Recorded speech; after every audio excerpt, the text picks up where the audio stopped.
শীতের সেরা সুপারফুড যখন প্লেটে রাজকীয় লুকে, না এটা কোনো রেস্টুরেন্টের দামি ডিশ নয়, স্রেফ আপনার হাতের কাছে থাকা পালং শাক দিয়ে তৈরি সেরা স্বাদের সিক্রেট রেসিপি। এক থালা গরম গরম ভাত কিংবা রুটি পরোটা নিমেষেই শেষ হয়ে যাবে। যারা শাক দেখলে নাক কুচকোতে থাকেন, তাদেরকে যদি এইভাবে একবার পালং শাক করে খাওয়ান, গ্যারেন্টি দিচ্ছি তারাও আঙুল কিন্তু চেটেপুটে খাবে আর বায়নাও করবে আরেকবার এই রেসিপিটি বানানোর জন্য। বন্ধুরা, পালং শাক যদি এইভাবে একবার বানান, তাহলে তো এর স্বাদ মুখে লেগেই থাকবে। আর আজকের রেসিপি যদি ট্রাই করেন, আশা করছি আপনাদের ভীষণ ভীষণ ভালো লাগবে। তাই যে সকল বন্ধুরা আমার এই রেসিপিটি দেখছেন, তাদের কাছে একান্ত অনুরোধ রইল রেসিপিটি স্কিপ না করে সম্পূর্ণ দেখার জন্য। নমস্কার বন্ধুরা, ইজি কুক চ্যানেলে আপনাদের সবাইকে স্বাগত জানাই। চলুন শুরু করছি। দারুণ স্বাদের পালং শাক রেসিপিটি বানানোর জন্য যারা আমার রেগুলার ভিডিও দেখেন, তারা অবশ্যই জানেন আমার একটা ছোট্ট ছাদ বাগান আছে। ছাদ বাগানে এবারে শাকের মধ্যে পালং শাকটাও ফলিয়েছি। দেখুন কি সুন্দর নরম নরম কচি কচি পালং শাক হয়েছে। এই রেসিপিটি বানানোর জন্য আমি এখান থেকেই আমার প্রয়োজন মতন পালং শাক তুলে নেব। দেখুন পালং শাকগুলো তুলে নিয়ে চলে এসেছি। আমি প্রায় 500 গ্রামের মতন পালং শাক তুলে নিয়েছি। আপনাদের প্রয়োজন মতন পছন্দ মতন পালং শাকের পরিমাণটা ঠিক করে নেবেন। এবারে পালং শাকগুলোকে বেশ ভালো করে বেছে নিয়েছি। এবারে দেখুন একদমই মিহি মিহি করে কেটে নেব। আমার এই রেসিপিটি যদি কোনো নতুন বন্ধু ইউটিউব থেকে দেখে থাকেন, তাহলে আমার এই ক্ষুদ্র চ্যানেলটিকে সাবস্ক্রাইব করে আমার পাশে থাকার জন্য অনুরোধ করছি। আর পাশে থাকা বেল আইকনটি অবশ্যই প্রেস করে রাখবেন। যখন আমি নিত্য নতুন কোনো রেসিপি দেবো, আপনাদের কাছে সবার আগে খুব সহজেই নোটিফিকেশান পৌঁছে যাবে। কথা বলতে বলতে পালং শাকগুলো বেশ সুন্দর করে ঝিরিঝিরি করে কেটে নিয়েছি। এইভাবেই কেটে নিতে হবে। এবারে বেশ ভালো করে ধুয়ে পরিষ্কার করে নেব আর জল ঝরিয়ে রেখে দেবো।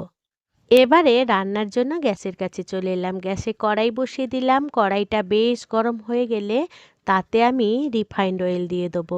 একদম 1 চামচ মতন দিয়েছি। তাতে সামান্য হিং ফোড়ন দেবো, যাতে আমাদের ডাইজেশনটা খুব ভালো হয়। এবারে শাকগুলো দিয়ে দেবো। শাকগুলো দিয়ে বেশ ভালো করে উল্টে পাল্টে হাই ফ্লেমে রান্না করে নেব। তবে এই পালং শাকে আমি এখানে কোনো রকম নুন দেবো না। তাতে আমাদের অনেকটাই জল বেরিয়ে যাবে, তাহলে পালং শাকটা খুব ভালো হবে না খেতে। পালং শাকটা এদিকে রান্না হতে থাক, অন্যদিকে আমি একটা মশলা বানিয়ে নিই। তার জন্য মিক্সির গ্রাইন্ডার জার নিয়ে নিয়েছি। তাতে 3টে টমেটো নিয়ে নিয়েছি।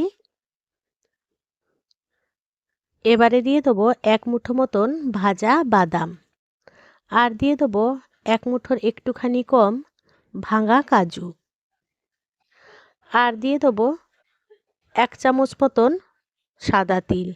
এই সমস্ত উপকরণ বেশ সুন্দর একটা ফাইন পেস্ট বানিয়ে নেব। দেখুন ঠিক এইভাবে পেস্ট বানিয়ে রেখে দিলাম। এদিকে দেখি পালং শাকটা কত দূর হয়েছে। পালং শাকে অনেকটাই জল বেরিয়ে এসেছে।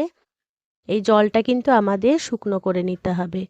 আপনাদের পালং শাকে যদি কম জল বেরোয়, তাহলে আপনারা অবশ্যই এখানে নুন দিয়ে দিতে পারেন। আমি কিন্তু এখানে পালং শাকটা খুবই নরম ছিল, তাই এখানে নুন ব্যবহার করিনি। শুধু হিং ফোড়ন দিয়ে পালং শাকটাকে জাস্ট শুকনো শুকনো করে এরকম ভাজা ভাজা করে নেব।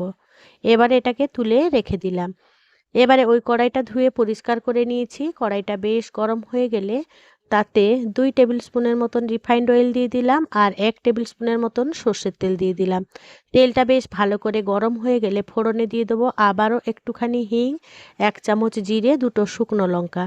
এবারে দিয়ে দেবো বেশ খানিকটা রসুন কুচি দিয়ে এই সমস্ত উপকরণ একটু নাড়াচাড়া করে নেব। এবারে দিয়ে দেবো 3টে বড় সাইজের পেঁয়াজ আমি কেটে রেখেছিলাম, একদমই ছোট ছোট করে পেঁয়াজ কুচি দিয়ে দিলাম। এবারে পেঁয়াজটাকে বেশ ভালো করে নাড়াচাড়া করে আমাদের ভাজা করে নিতে হবে। অর্থাৎ পেঁয়াজটা থেকে যতক্ষণ না কাঁচা গন্ধ যাচ্ছে, ততক্ষণ কিন্তু আমাদের ভাজা করে নিতে হবে। পেঁয়াজটা দেখুন ঠিক এইভাবে নরম হয়ে এলে, অর্থাৎ পেঁয়াজ থেকে কাঁচা গন্ধ চলে গেলে, এবারে দিয়ে দেবো এই 1 ইঞ্চি মতন আদা আমি বেটে রেখেছিলাম আদাটা দিয়ে দিলাম। এবারে আদা দিয়ে বেশ ভালো করে আবারও একটু কষিয়ে নেব। আদাটার কাঁচা গন্ধ যাওয়া পর্যন্ত আমাদের এই মশলাটাকে কষিয়ে নিতে হবে। যে কোনো রান্না যদি আমরা একটু কষিয়ে কষিয়ে রান্না করি তাহলে রান্নার স্বাদটা কিন্তু দুর্দান্ত হয়। এই পর্যায়ে আমি দিয়ে দিলাম 1 চামচ কাশ্মীরি লাল লঙ্কা গুঁড়ো আর দিয়ে দেবো পরিমাণ মতন হলুদ গুঁড়ো। এই পেঁয়াজ ভাজার সময় যদি আমরা লঙ্কা গুঁড়ো আর হলুদ দিই তাহলে তরকারি কালারটা কিন্তু ভীষণই সুন্দর আসে। এই পর্যায়ে কিন্তু আমি কোনো রকম জল ব্যবহার করিনি। এখানে অবশ্য গ্যাসের ফ্লেম লোতে আছে। এবারে দিয়ে দেবো 2 টেবিল স্পুনের মতন বেসন। বেসনটা দিয়ে আবারও ভাজা ভাজা করে নেব। যতক্ষণ না বেসন থেকে একটা কাঁচা গন্ধ যাচ্ছে ততক্ষণ কিন্তু আমাদের এই রান্নাটা করে নিতে হবে। বেসনটা দিয়ে সমানেই নাড়াচাড়া করতে হবে আর তেলের সাথে বেশ ভালো করে ভেজে নিতে হবে। বেসনটা ভাজার সময় বেশ সুন্দর একটা ফ্লেভার আসবে, ততক্ষণ কিন্তু আমাদের ভেজে নিতে হবে। আর এখানে কিন্তু খেয়াল রাখতে হবে যাতে কড়াইতে মশলাটা কোনো রকমভাবে লেগে না যায়। দেখুন বেসনটা খুব সুন্দরভাবে তেলের সাথে ভাজা হয়ে গেছে আর মশলার সাথে খুব সুন্দরভাবে মিশে গেছে আর মশলাটার থেকেও তেল ছেড়ে এসেছে। এই পর্যায়ে আমি যে আগে থেকে বেটে রেখেছিলাম বাটা মশলাটা এবারে দিয়ে দেবো। বাটা মশলাটা বেশ ভালো করে চেঁচে পুচে দিয়ে দিলাম। এবারে বাটা মশলাটা বেশ ভালো করে কষিয়ে নেব। খুব ভালো করে কষিয়ে নিতে হবে। যত কষাবেন তত কিন্তু তরকারির স্বাদটা কিন্তু বেড়ে যাবে। দেখুন একেবারে অনেকটাই কষানো হয়ে গেছে। এবারে কড়াইতে লেগে লেগে যাচ্ছে। এবারে মিক্সির জারটা ধুয়ে সামান্য একটু জল দিয়ে দিলাম। জলটা দিয়ে বেশ ভালো করে কষাবো। যতক্ষণ না মশলাটার গা থেকে তেল রিলিজ হচ্ছে ততক্ষণ কিন্তু আমাদের মশলাটা কষিয়ে নিতে হবে। মশলাটাকে আমি 2-3 মিনিট মতন বেশ ভালো করে কষিয়ে নিয়েছিলাম। দেখুন মশলাটার গা থেকে তেল ছাড়তে শুরু করেছে। এই পর্যায়ে আমি তরকারির স্বাদ মতো নুন দিয়ে দিলাম আর দিয়ে দিলাম সামান্য একটু চিনি। চিনিটা অবশ্যই দেবেন, তাহলে তরকারি ব্যালেন্সটা ভীষণই ভালো হবে। এবারে মশলাটাকে আবারও মিনিট খানেক কষিয়ে নেব, যতক্ষণ না সম্পূর্ণ মশলাটা থেকে বেশ সুন্দরভাবে তেল রিলিজ হচ্ছে। দেখুন এই পর্যায়ে আমি এখানে দিয়ে দেবো কসুরি মেথি। 2 টেবিল স্পুনের মতন কসুরি মেথি দিয়েছি। এটাকে হাতে আমি একটু ক্র্যাশ করে নিয়েছিলাম। সেইভাবেই দিতে হবে, তাহলে মেথি পাতার সুগন্ধটা এই তরকারির মধ্যে পাবেন। এবারে দেখুন মেথি পাতাটা দিয়ে বেশ ভালো করে মিনিট খানেক কষিয়ে নিলাম। এই পর্যায়ে আমাদের মশলাটা খুব সুন্দরভাবে কষানো হয়ে গেছে। এবারে আগে থেকে যে ভেজে রেখেছিলাম পালং শাকটা এবারে দিয়ে দেবো। দিয়ে ভালো করে মশলাটার সাথে কষিয়ে নেব। এই পালং শাকটা অবশ্যই এই মশলাটার সাথে কষিয়ে নিতে হবে ভালো করে, তাতে এই পালং শাকের টেস্টটা কিন্তু দুর্দান্ত হবে। তাই পালং শাকটা এই মশলাটার সাথে বেশ ভালো করে কষিয়ে নিতে হবে। মশলা আর পালং শাকের কম্বিনেশানটা কিন্তু ভীষণই ভালো হবে, তাই অবশ্যই একটু ধৈর্য ধরে আমাদের কষিয়ে নিতে হবে। এবারও খেয়াল রাখতে হবে যাতে এই পালং শাক কষানোর সময় তেলটা অবশ্যই রিলিজ হয়ে আসবে। দেখুন তেল আস্তে আস্তে ছাড়তে শুরু করে দিয়েছে। এই পর্যায়ে কিন্তু আমাদের পালং শাকটা দিয়ে কষিয়ে নিতে হবে। এবারে দিয়ে দেবো গরম জল। অবশ্যই এখানে গরম জল দেওয়ার চেষ্টা করবেন, তাতে তরকারির স্বাদটা খুবই ভালো আসে। তাই যখন কোনো রান্নাতে জল দেবেন অবশ্যই গরম জল দেওয়ার চেষ্টা করবেন, তাহলে তরকারির স্বাদটা কিন্তু দুর্দান্ত হবে। এবারে আমি এখানে দিয়ে দিয়েছিলাম প্রায় 1.5 কাপের মতন জল। এবারে জল দিয়ে বেশ ভালো করে একটু নাড়াচাড়া করে সমস্ত উপকরণ ভালো করে মিশিয়ে নেব। সমস্ত উপকরণ বেশ ভালো করে মেশানো হয়ে গেলে এবারে ঢাকা চাপা দিয়ে রান্না করে নেব প্রায় 3 থেকে 4 মিনিটের মতন। এখানে অবশ্য গ্যাসের ফ্লেম একেবারে লো টু মিডিয়ামে আঁচে রেখে রান্নাটা করে নিচ্ছি। দেখুন 3-4 মিনিট পর ফিরে এলাম। এবারে কড়াই ঢাকাটা খুলে দিয়ে দেবো পরিমাণ মতন বাটার। আপনারা যদি বাটার পছন্দ না করেন তাহলে ঘি অবশ্যই ব্যবহার করতে পারেন। আর দিয়ে দেবো 1/2 চামচ মতন গরম মশলা গুঁড়ো। এবারে বাটারটা মেল্ট হওয়া পর্যন্ত অর্থাৎ সমস্ত উপকরণ বেশ ভালো করে নাড়াচাড়া করে আরও একটু রান্না করে নেব। পালং শাক এখন সারা বছর পাওয়া যায়, কিন্তু শীতকালের পালং শাকের স্বাদটাই কিন্তু একটা অন্যরকম স্বাদ থাকে।